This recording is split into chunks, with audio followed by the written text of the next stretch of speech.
All right. Bob Jones University versus U.S. 1983. So this is a case involving a very overtly religious institution. The best current modern proxy I can give you is think of Liberty University.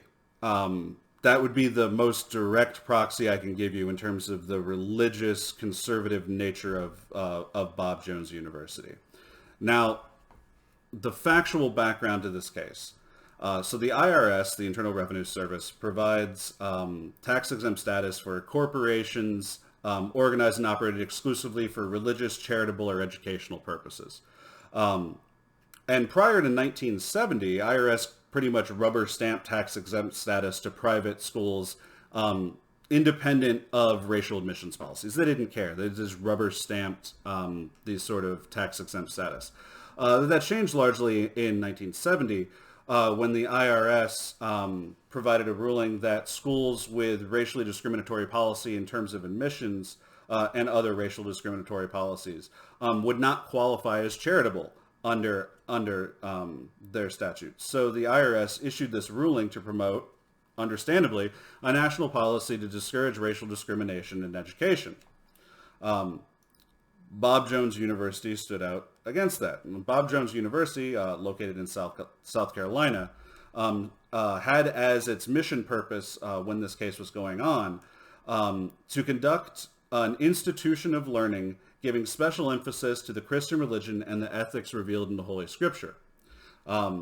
So let's provide some more context to what Bob Jones University did in this area. Bob Jones University, up until 1971, uniformly denied African Americans admission.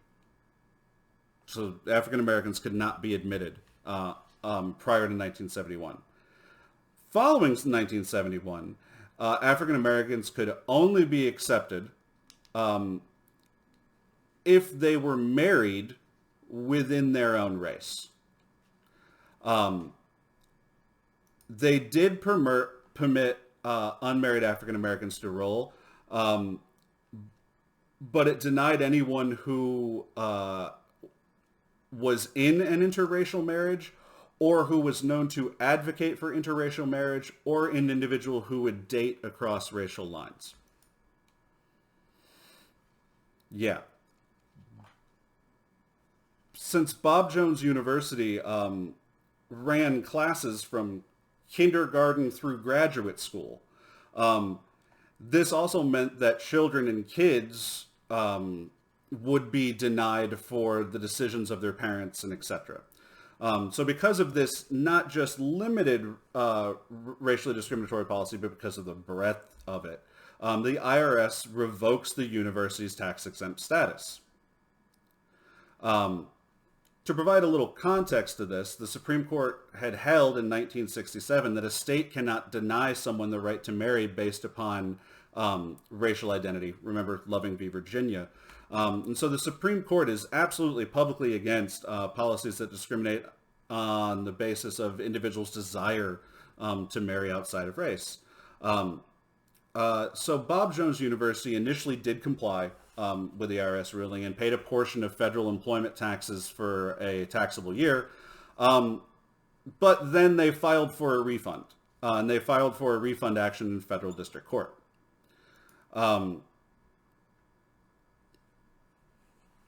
So this case comes about at a time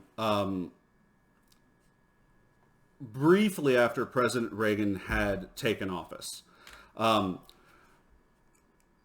President Reagan had stated at the time publicly that he supported the tax-exempt status of schools like Bob Jones University, asserting that they were private and they had the right to practice their religion without government interference. That was taken very negatively by public pressure, and Reagan publicly changed his mind, asserting that while they have the rights to discriminate based on race because they're private and because of their religious beliefs, that doesn't mean that the government has to subsidize them with tax-free status. So Reagan, seeing the outcry of the public, really changed his belief. And that's essentially what the court does as well.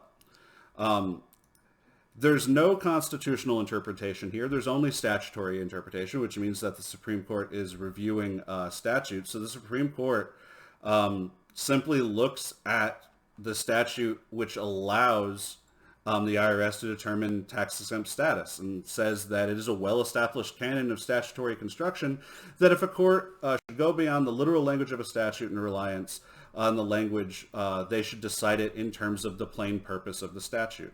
And it was pretty clear that the purpose of the statute did allow the IRS to make these sorts of determinations. Because the statute said that an institution seeking tax-exempt status must serve a public purpose and not be contrary to established public policy, it seems that the IRS was completely warranted in making this determination. A private school, even one that discriminates, fulfills an important educational function. However, that legitimate function cannot be isolated from discriminatory practices. And so ultimately the Supreme Court in this case decides pretty decisively with the IRS that these sort of private schools getting tax-exempt status could not racially discriminate in any sort of fashion. There is, however, a dissent in this case, and that dissent is on behalf of Justice Rehnquist. And Justice Rehnquist argues that if Congress wants to deny tax-exempt status to these schools practicing discrimination, Congress can absolutely do that. But in the absence of Congress's action, the courts really shouldn't weigh in on this issue. He goes on to say that I have no disagreement with the court's finding here that there is a strong national policy in this country opposed to racial discrimination. I agree with the court that Congress has the power to further this policy by denying tax-exempt status to organizations that engage in racial discrimination. But as of yet, Congress hasn't done so. And for whatever the reasons for their failure, the court should not legislate on behalf of Congress. So Rehnquist takes an interesting stance and basically says that despite the statute which seems to empower the IRS to sort of make these determinations, unless Congress explicitly empowers the IRS to deny tax-exempt status on the basis of racial discrimination, the court should not legislate that decision for Congress because Congress is empowered to legislate those decisions. But the result of this is that discrimination in private universities can still go on. They're just no longer going to be tax-exempt universities. And so the decision that a number of universities around the U.S., primarily located in the South, had to make was it more important to them to remain racially segregated or racially discriminatory in terms of their admissions practices, or get the tax-exempt status? And the decision for the vast majority of these schools was tax-exempt status was more important than being racist.